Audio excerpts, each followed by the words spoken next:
I don't like fish. I had to polish my lure. I've even had me in my previous video. If you've not watched that video, go and listen to me.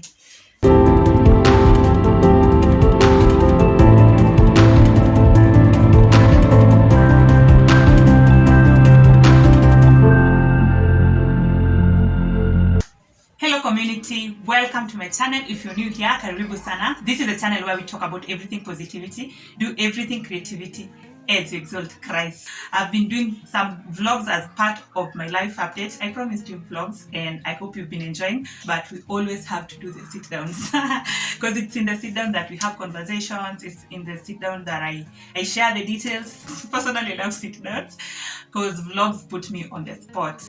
Like there are moments when you're shooting vlogs and you're just the center of attention because you're holding the camera in front of people, which I don't think I'm cut out for that. So I love sit downs because I just sit at the comfort of my space and I'm able to shoot, and I enjoy. I feel like I'm talking to people really when I'm doing sit downs. So today I'm here. I want to share a few things. So I know you've been watching the vlogs and you've seen a number of things that have been, I look like I have enjoyed, but today I want to share some of the struggles I've had since I relocated. I want to share some of the things that were not easy for me. Yeah, there's of course always the good side, and then there's the side that is not so good or where I struggled. For them that are new to this, but I highly advise that you should go and watch around 3-4 videos from my previous videos, and you'll understand that I moved from Nairobi. I moved to Rusinga for work. So I want to share some of the things that I really struggled with. So the first thing was food. I'm really picking up about what I eat. As you all know, like Rusinga is in Homa Bay County and is at the lakeside. The staple food is fish and ugali and vegetables, mostly traditional vegetables or kales, what we call kales in Kenya. I know it's not called the same in other countries, or cabbage. It's a arid and semi-arid place, so sometimes there are no kales, they're not the traditional vegetables. Some of the times the only vegetable that you can get is a cabbage, so they also eat cabbage quite a lot. I don't like fish. I don't know whether it's granted to say that I don't like white meat, but I just don't like seafood, quote unquote seafood, fish and the family. So when I went there, I think I was counting, I ate ugali for 21 days. But I'm just saying that to show that that is their staple.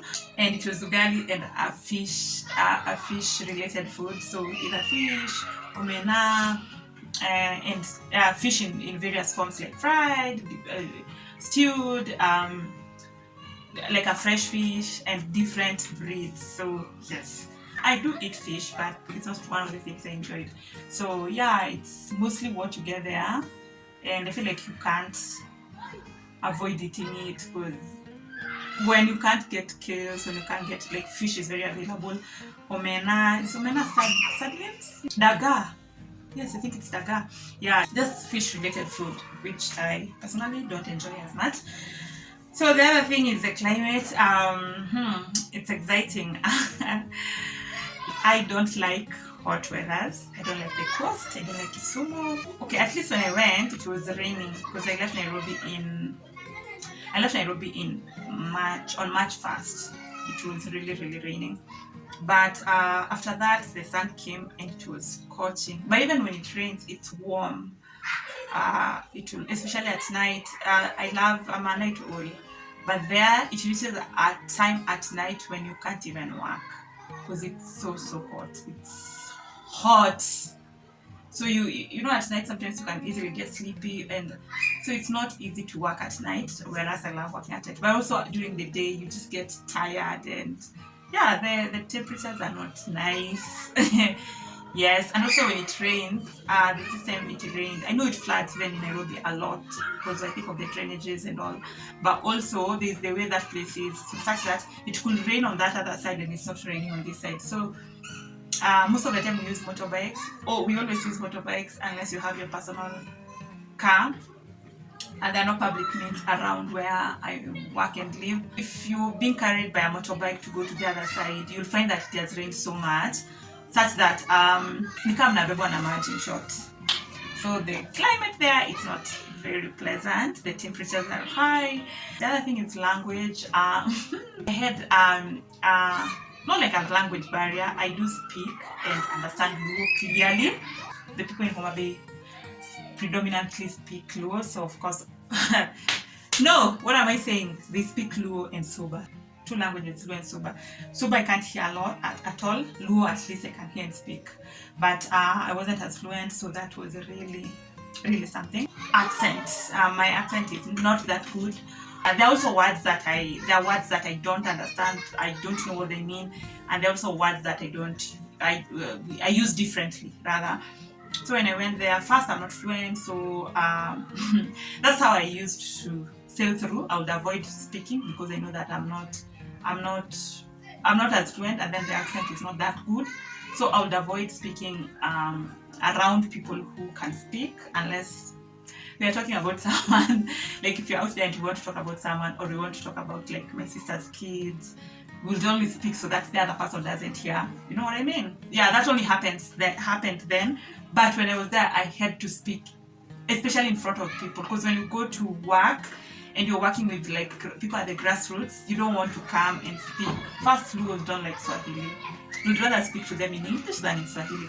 So the next language is either you speak in mother tongue or speak in English. Again, you don't want to speak in English to a crowd that you are not sure the education level where they can easily converse and understand English or even a second language. So it's very advisable to speak to them in mother tongue. I've even had me in my previous video. If you've not watched that video, go and listen to me. Right now I feel like I can be a translator. The next thing is friendships. Oh my god, like I left all my life in Nairobi. I left my friends, my family, and it was the first time I was living in the village in my entire life, like living. Apart from when I was young, there are moments when my mom would go with us to the village. Like she would want to visit the village, and if you're like the baby of the time, she would go with you. But apart from that, I can't remember living in the village beyond 10 days. Like, so that's also informs why my mother tongue speaking is really kidogo. And then also my mother does not necessarily speak mother tongue all the time. My mother is half Kenyan, half Ugandan, so her first language was Swahili. She was really graceful with me. Even growing up, she's been graceful with us. You can easily converse with her in Swahili. And she also loved speaking Swahili, really. Yeah, I was trying to say that I moved to the village for the first time. And I left all my friends, I left all the familiar things I was doing and all that, like fellowships, nini. And then for me, most of my friends are... I go to church with most of my friends, or rather most of my friendships are from church, because again we grew up together, or from work. So I was in a new job. I was in a new job, and I also moved without my friends from the church. So it was not easy. So as I've said, the first thing that I really struggled with was food. And then the next thing was climate. The temperatures were high. The second thing was friendships. The fourth thing was friendships. The fifth thing was the church community. Of course I moved and I went to a new place. A lot of my friends, as I've said, were in church, and I've always been someone who serves at church. I was serving in the youth church. I was serving in the teens church. I used to support the Sunday school. And yeah, so and I love the church community. When I moved, I wasn't able to identify a church. I'll share some videos of my attempt to get a church, a home church. It hasn't been successful. I'm yet to identify a church. I'm prayerfully doing that. So I resorted for online church, and let me tell you, let's not lie to each other. I know online came with COVID and it was working for some time, but online church is not a live church. It's very different. At least for me, I love fellowship. I love belonging to a community of church. I love serving. And I love doing YouTubes, and sometimes I shoot for my church. I shoot like videos for my church, but I cannot compare it to a live service. I cannot compare it to something live. So I missed out on that a lot. And at some point I was feeling like, guy, I'm getting lost.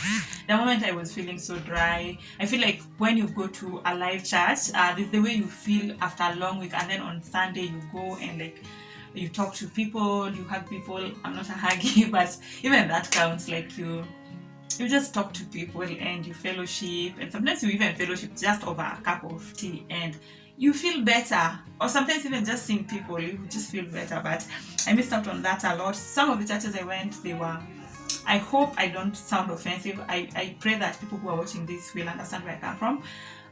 For me, Luo is not like my first language. It's not the language, my heart language. Going to a church that speaks that, I have to really concentrate. I really have to, I don't know, like I have to almost close my eyes to be able to listen to hear what someone says. So I tried doing that. I went to one of the church, actually a Baptist church, because I go to a Baptist church in Nairobi, or rather that's the church I've been going. I don't mind any church that is Protestant. However, of course I check the doctrine. And while this day I went, I had this Baptist church. I thought like, okay, that's kind of familiar, so I went to check it out. It was okay, everything was okay. But when I sat to listen to the sermon, I could not understand. I don't even know what I'm saying. I could hear, but I'm really struggling to hear to a point I'm not understanding. It's like when you've learned a language and you're trying to hear, and yes, you can hear what they're saying, but you're not understanding. Like you're taking time to understand. That's hard to explain until you go somewhere where you can kind of grasp. And then I think the Bible language is really hard. It's not like a conversational language. Also, it depends with who is speaking. And it's the same with English. There are people who use, even at the pulpit, there are people who use basic English, and then there are people who use heavy language. And I don't know whether that's what the people who are preaching were doing. I don't know what was wrong, because me, I couldn't. Sikuwa naelewa. Nilikuwa namsikia, but simuelewi. So I was editing this video and I actually forgot to mention how many times I was asked where I'm married. Like, I think among the Luos, it's important every time you introduce yourself to mention where you're married, or it's part of the introduction. Like you'll say, my name is so and so from this place, and I'm married by someone from this place. Actually, the translation is I'm married to this place. So I think for me, the disturbing thing is, is it automatic that you're married, and is it important to introduce yourself as so, especially in certain places? I know sometimes it's good when people want to know you more, but I feel like that's not the first thing you should ask someone when you meet them. So I didn't think it's important, but I think also cultures are to be respected, but also cultures are not, people's culture should not make us uncomfortable. But I feel like it's one of the things I'm uncomfortable with. I feel like the moment you say that you're not married, they kind of want to marry you off. Like some even literally told me that they want to, what do you usually call it? To match me. Like they want to act as matchmakers between me and people from their place, which looks funny, looks like a favor, but to me it's so uncomfortable. So this is how I'll introduce myself. My name is so from this and this place.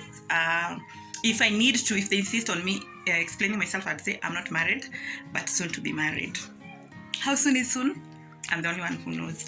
I think that I really struggle with having, because to me, I feel like I don't owe you that. I don't know whether I'm coming from a bitter place as a single person or someone who's unmarried, but why are you asking me?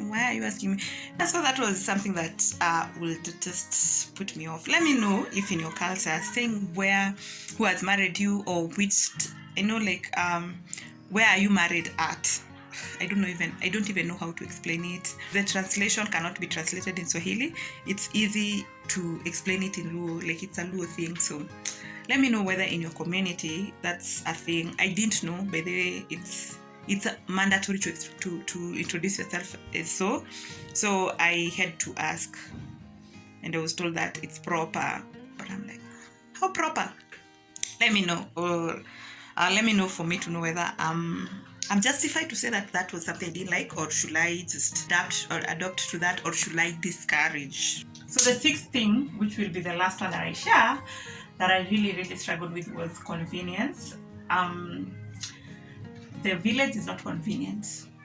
You see, the way you're usually late, I don't know, I hope I'm speaking to people who understand this. If you're late in Nairobi, for example, and you think there's jam, maybe it's raining, so you're like, let me catch an Uber. Or probably you think there's jam, so you decide to get a motorbike instead. Okay, well, that's available there, but you know what I mean, like there's always options. You want something and it's not available in the next place, so you jump online and check whether you can get it. It's not that easy. So there are moments when you go to the supermarket and you're looking for something, you can't get it, and it's not in the next town. So yeah, that was my experience. It has not been an easy one, but we're doing it. We're pushing through. I remember, let me tell you, when I moved, my boss didn't think I'll make it. It was like, I was so sure you will not make it. My sisters too were calling. One of my sisters was calling me like after every like a week or so. She was like, "Uko sawa? Are you okay?" I think she thought I'll find it so hard to settle in, and they still keep telling me, "Oh no, you are like a county girl." But I made it. God is faithful. I think I can give it up to God. It has been God, because there are days that were tough. Like there are days that I felt like I need to catch the next bus and go back to Nairobi. Yeah, so I'm born and bred in Nairobi, and it's metropolitan, and the metropolitan. So this is where I know life to be. This is where I know life. I went to, yes, I schooled in Meru, which was the village, but I feel like school is always different. But also my school wasn't remote. Am I saying the truth? It wasn't like we couldn't experience the remoteness. It was accessible, nicely accessible by vehicles. We would only take a motorbike for 50 bob, or sometimes we will be dropped at close to the gate.